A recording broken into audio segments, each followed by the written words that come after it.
أعوذ بالله من الشيطان الرجيم. بسم الله الرحمن الرحيم.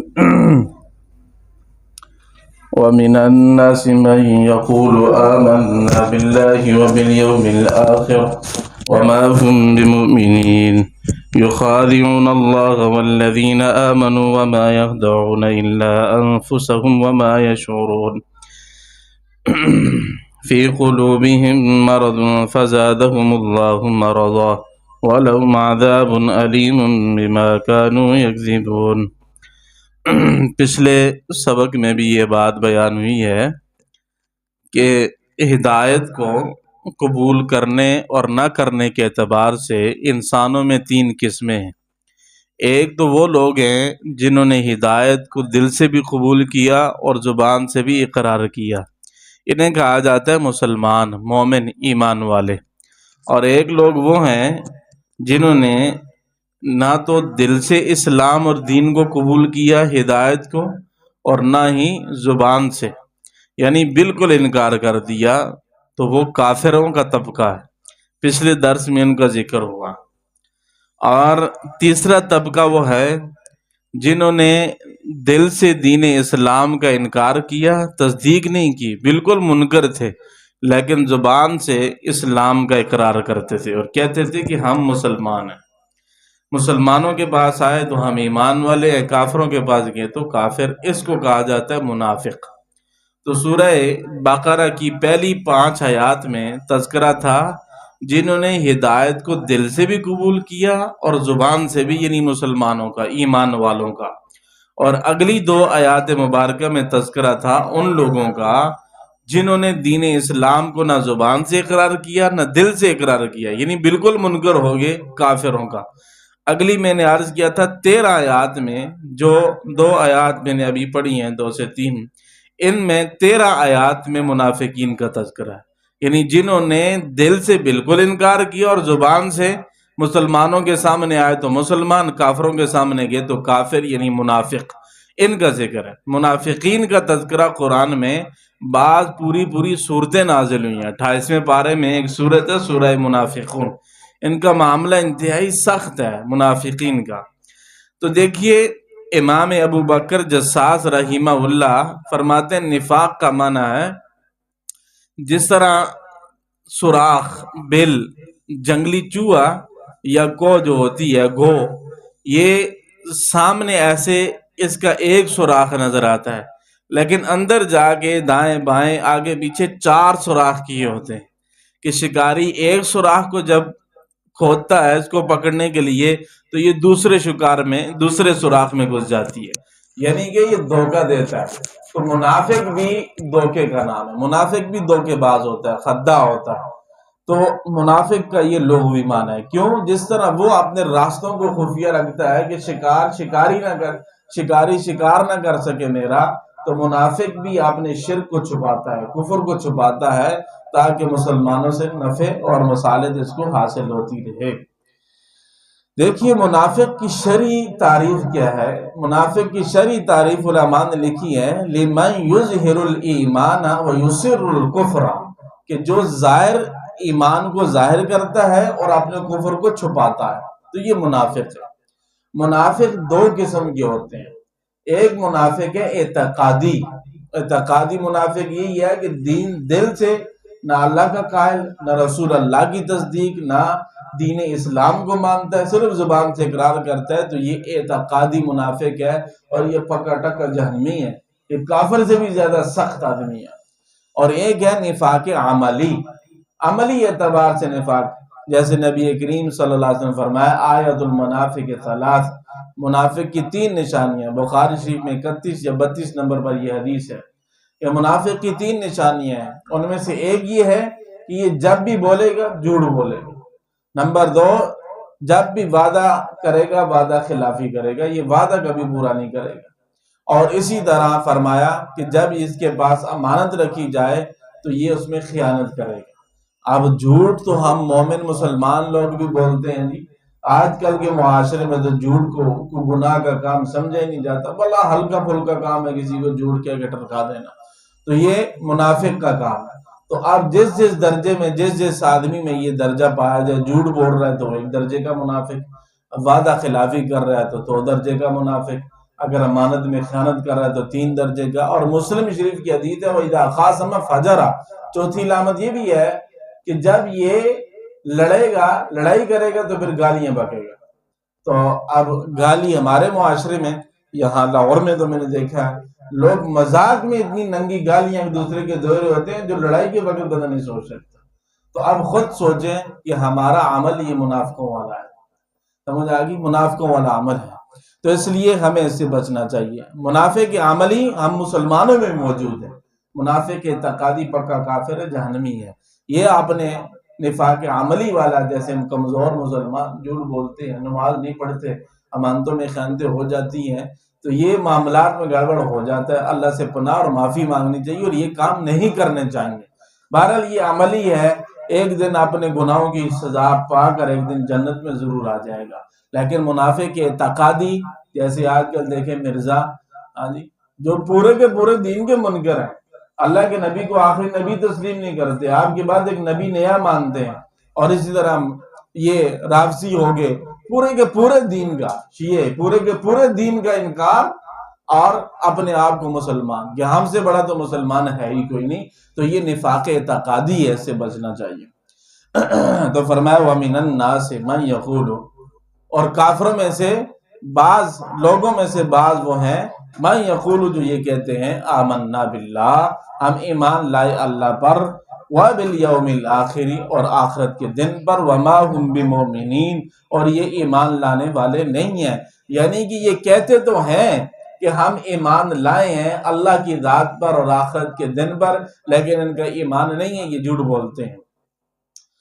یخادعون اللہ، اور نفاق جو ہے ایک معنی یہ بھی لکھا ہے، امام بیضاوی رحمہ اللہ فرماتے ہیں اعتدال کی حالت سے نکل جانا، یعنی ایک درمیانہ درجہ ہے، جیسے اللہ نے قرآن میں فرمایا تم جو امت ہو کذالک جعلناکم امۃ وسطا، تمہیں درمیانی امت بنایا گیا، تو یاد رکھیں اعتدال میں رہیں، معاملات ہیں تب اعتدال، عقیدہ ہو تب اعتدال، اگر معاشرے میں کسی کے ساتھ تعلقات ہیں تو اس میں بھی اعتدال رہنا چاہیے، نہ تو زیادہ اتنا آگے چلے جائیں کہ اس کو چھوڑنا مشکل ہو، اور نہ پیچھے اتنا ہٹ جائیں کہ دوبارہ کبھی اس کے ساتھ بیٹھنے کے قابل نہ ہو۔ یعنی کہ کوئی بھی کام ہے اس میں درمیانہ درجہ رکھیں، درمیانہ درجہ۔ جب اس درمیانے درجے سے بندہ نکل گیا، اعتدال سے نکل جاتا ہے، تو وہ پھر اس نفاق کی بیماری میں مبتلا ہو جاتا ہے۔ کیوں کہ نفاق کا معنی بہت سارے صحابہ بالخصوص عبداللہ ابن مسعود رضی اللہ تعالی نفاق کا معنی بیماری بھی لیا ہے، جیسے کہ آگے آ رہا ہے کہ ان کے دلوں میں مرض ہے، تو اس مرض سے مراد جو ہے وہ بیماری ہی ہے، اس مرض سے مراد بیماری ہی ہے۔ تو فرمایا یخادعون اللہ، یہ دھوکہ دیتے ہیں اللہ کو، یخادعون اللہ دھوکہ دیتے ہیں اللہ کو، والذین آمنوا اور ان لوگوں کو جو ایمان لائے ہیں، وما یخدعون الا انفسهم وما یشعرون اور یہ دھوکہ نہیں دیتے مگر کس کو؟ اپنے آپ کو، اور یہ شعور بھی نہیں رکھتے۔ اب یہاں پر ایک بات یہ سمجھنے کی ہے کہ بھائی یہاں جو یہ کہہ رہے ہیں کہ دھوکہ اللہ کو دینا، تو یہ اللہ کو دھوکہ کیسے دے سکتے ہیں؟ دھوکہ تو اللہ کو دینا محال ہے، ممکن ہی نہیں ہے۔ کیوں؟ دھوکہ تو وہاں ہوتا ہے جس اگلے آدمی کو پتہ نہ ہو، معلومات نہیں ہے کام کی، اس کو دھوکہ دینا آسان ہے۔ اللہ رب العزت کے پاس تو ہر چیز کا علم ہے بھائی، کسی کے ذہن میں خیال آنے سے پہلے ہی اللہ کو معلوم ہے کہ لاہور میں بیٹھ کر 6:25 پر اس کے ذہن میں یہ خیال آئے گا، تو اللہ کو تو یہ بھی معلوم ہے، تو اللہ کو دھوکہ کیسے دیں گے؟ تو دھوکہ اللہ کو دینا یہ کیسے؟ یہ تو ممکن نہیں ہے، یہ تو نہیں ہو سکتا، تو پھر کیا مطلب کہ وہ اللہ کو دھوکہ دیتے ہیں؟ تو بھائی مطلب یہ ہے اللہ کو دھوکہ دینے کا مطلب یہ ہے کہ اللہ کے رسول کو دھوکہ دیتے ہیں، ایمان والوں کو دھوکہ دیتے ہیں۔ اور اس کی بہت ساری ایسی مثالیں بھی ہیں قرآن میں کہ جہاں اللہ رب العزت کی طرف چیز کی نسبت ہے۔ وہ کیسے؟ یعنی دیکھیں ید اللہ فوق ایدیہم، اللہ نے فرمایا کہ میرا ہاتھ تمہارے ہاتھوں کے اوپر ہے، اس طرح اور بھی قرآن میں جگہ پر آیا ہے، کئی جگہ پر ایسا ہے کہ وہاں مراد جو ہے اللہ کی ذات ہوتی ہے، اللہ کے لیے ہوتا ہے، لیکن مراد جو ہے وہ پیغمبر کی ذات ہوتی ہے۔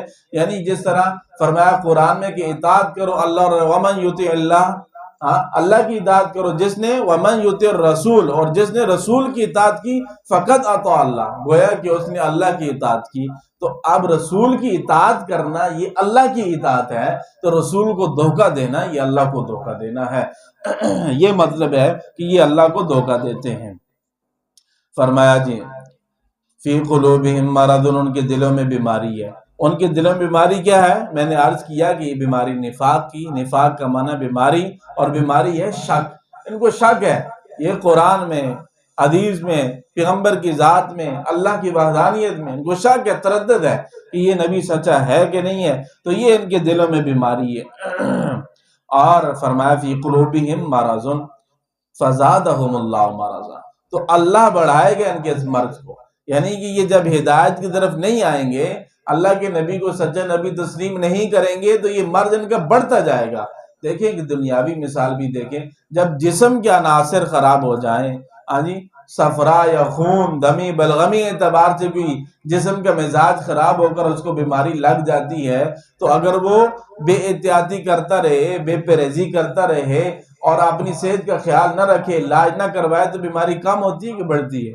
تو بیماری ان کی یعنی علاج نہ کروانے سے بیماری کیا ہوتی ہے؟ بڑھتی رہتی ہے۔ تو ایسے ہی یہ دین کی بیماری بھی ہے کہ جب ان میں نفاق پیدا ہو گیا، جب تک اس کی اصلاح نہیں کریں گے یہ بڑھتا رہے گا۔ فرمایا کہ اللہ ان کی مرض کو بڑھاتا رہے گا۔ وَلَهُمْ عَذَابٌ عَلِيمٌ، اور ان کے لیے دردناک قسم کا عذاب ہے۔ بِمَا كَانُوا يَكْذِبُونَ، دردناک قسم کا عذاب کیوں ہے؟ اس لیے کہ انہوں نے دنیا کی زندگی میں جھوٹ بولا ہے، مسلسل جھوٹ بولنے کی وجہ سے ان کو یہ عذاب علیم، دکھ والا عذاب ہے۔ اب یہاں کی نقطہ یہ سمجھے، پیچھے کافروں کے متعلق فرمایا وَلَهُمْ عَذَابٌ عَظِيمٌ، ان کے لیے بہت بڑا عذاب ہے، اور کافروں منافقوں کے لیے فرمایا وَلَهُمْ عَذَابٌ عَلِيمٌ، ان کے لیے دردناک عذاب ہے، دکھی عذاب ہے۔ اس وجہ کیا ہے؟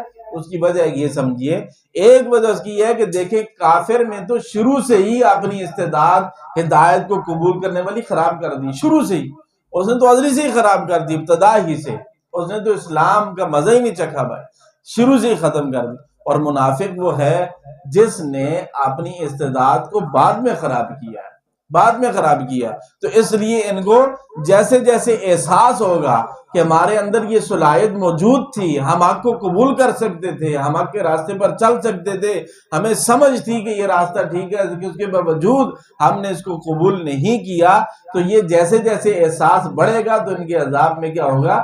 عذاب زیادہ ہوگا، دکھ تکلیف ان کو زیادہ ہوگی۔ جیسے دیکھیں انسان سے کوئی کام ہو جاتا ہے اور پہلے انسان کو کوئی کہہ بھی دے کہ یار ایسے کر لو، اس طرح جیسے آپ کر لو آپ کا نقصان ہوگا، اور دل میں بھی آ رہا ہوتا ہے، لیکن بعض اوقات ضد کی بنا پر کہتا ہے نہیں اس نے کہا میں نے ایسے ہی کرنا ہے، تو بعد میں کسی کے سامنے بھی نہ کہے، لیکن اپنی جگہ پر جب دل میں آتا ہے یار میرے دل میں خیال بھی یہ آ رہا تھا، مجھے فلاں نے کہا بھی تھا کہ تم ایسے کر لے، اگر میں کر لیتا تو شاید میرا یہ نقصان نہ ہوتا، تو بندے کو اور تکلیف ہوتی ہے یار میں کر لیتا۔ تو یہی حال منافقین کا ہوگا، جیسے جیسے وقت گزرے گا ان کو خیال ہوگا کہ ہماری استعداد تھی اور ہم نے نہیں کیا، تو ان کی تکلیف میں مزید اضافہ ہوگا۔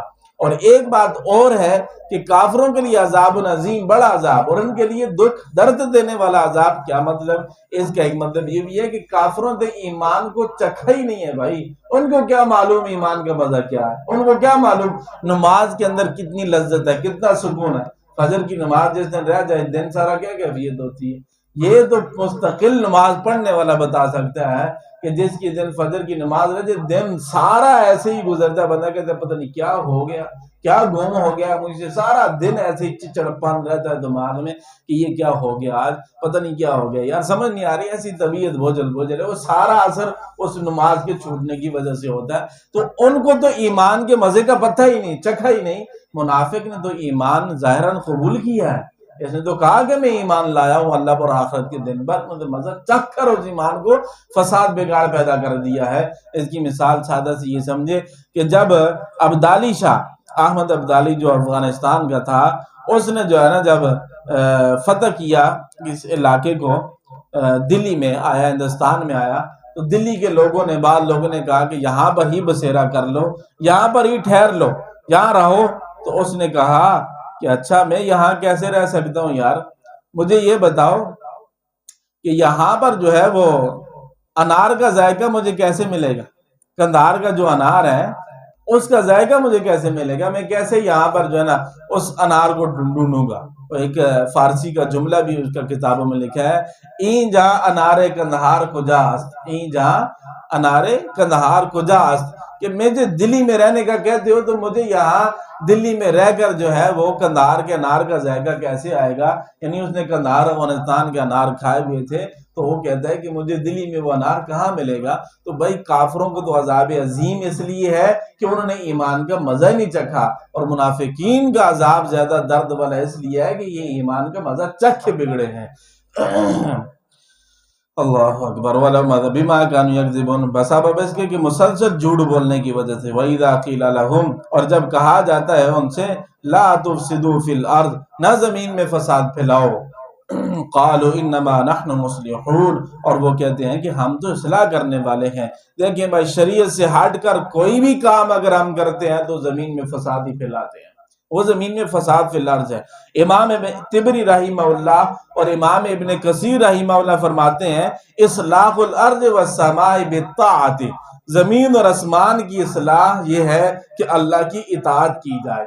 تو یعنی اللہ کی اطاعت سے نکل کر جتنا بھی ہم کام کر رہے ہیں یہ فساد فی الارض ہے، یہ سارا فساد فی الارض ہے۔ ایک ایک چیز کو گنو، صرف جھوٹ بولنا یہ فساد فی الارض نہیں ہے، ہاں جی، اور کسی کے سر پھاڑ دینا یہی فساد فی الارض نہیں ہے بھائی۔ سارے جتنے بھی شریعت کے خلاف کام ہیں وہ سارے کے سارے جو ہیں یہ کیا ہیں، فساد فی الارض کا سبب ہیں، اس لیے ہمیں ان سے بچنا چاہیے۔ قالوا انما نحن مصلحون، اور یہ کہتے ہیں کہ ہم تو اصلاح کرنے والے ہیں، یعنی ہمیں آپ کہتے ہیں کہ ہم فساد بنانے والے ہیں، ہم تو اصلاح چاہتے ہیں۔ الا انہم هم المفسدون، خبردار یہی ہیں جو زمین میں فساد مچاتے ہیں، ولکن لا یشعرون، اور ان کو شعور بھی نہیں ہے۔ دیکھیں ہوتا ہے علم، ایک ہے شعور۔ علم جو ہے یہ نام ہے جاننے کا، معلوم کا، عمل کا، ہاں جی، کسی چیز کو جان کر اس پر عمل کرنے کا نام علم ہے۔ اور شعور یہ جانوروں کو بھی حاصل ہے، علم صرف انسانوں کو، علم صرف انسان، شعور یہ جانوروں کو بھی ہے۔ آپ دیکھیں نا، قاری طیب صاحب رحمہ اللہ لکھا کہ ایک علاقے میں ہم گئے، وہاں بندر ہی بندر، بندر ہی بندر، تو ہم نے لوگوں کو کہا کہ ان کو روٹی میں زہر دو، یہ اتنا تنگ کرتے ہیں، ہر چیز اٹھا کے لے جاتے ہیں۔ کہتے ہیں ان لوگوں نے روٹی پکائی زہر والی، بندروں کے سامنے پھینکی، انہوں نے سونگا اور چلے گئے۔ واپس تھوڑی بار دیکھا آئے تو بندروں کے ہاتھوں میں ایک بوٹی ہے جنگل کی، وہ بوٹی ہے، وہ آئے پہلے روٹی کھاتے ہیں اوپر سے وہ بوٹی کھاتے ہیں۔ یعنی کہ بندر کو بھی اتنا شعور ہے کہ وہ زہر کا تریاق جنگل سے ڈھونڈ کے لے آیا، اور کسی جانور کو پانی پہ لگاؤ پہلے وہ سونگتا ہے پھر چھوڑ دیتا ہے، کوئی چیز ڈالو وہ سونگتا ہے، بکری کو دیکھو سونگتا ہے، ہاں جی، لیکن چھوڑ دیتی ہے، جو اس کی مزاج کی نہیں ہوتی جو وہ نہیں سمجھتی۔ یعنی اتنا شعور گرمی سردی ٹھنڈ اچھے برے کا جو ہے وہ سامنے، جو جانور کے سامنے آ جاتا ہے اس کو بھی شعور ہوتا ہے گرمی سردی کا، گرم ٹھنڈے کا۔ لیکن منافق ایسے ہیں کہ یہ جانوروں سے بھی یہ گزرے ہیں کہ ان کو اتنا بھی شعور نہیں ہے کہ ہم نقصان کر کے فساد فی الارض پھیلا کر پھر بھی کہتے ہیں ہم اصلاح کر رہے ہیں۔ اس لیے مشکات المصابیح میں حدیث ہے، نبی کریم صلی اللہ علیہ وسلم نے فرمایا کہ منافق کی مثال بکری کی ہے، بکری کی، جیسے ایک بکری گابن ہونے کے لیے کبھی ایک ریوڑ کی طرف بھاگتی ہے کبھی دوسری ریوڑ کی طرف بھاگتی ہے، تو یہی حال منافق کا ہے کہ یہ اپنے بدبختی کو چھپانے کے لیے کافروں کے پاس کبھی مسلمانوں کے پاس، جب دیکھا مسلمانوں کے پاس نفع ہے تو ادھر آ کر مسلمان بن بیٹھے، ادھر گئے تو کافر ہو گئے۔ اس لیے اللہ تعالیٰ سے دعا ہے بھائی اللہ تعالیٰ ہمیں اس بیماری سے بچائے، اللہ تعالیٰ ہمیں عمل کی توفیق عطا فرمائے۔ وآخر دعوانا الحمدللہ رب العالمین، آمین، الحمدللہ رب العالمین۔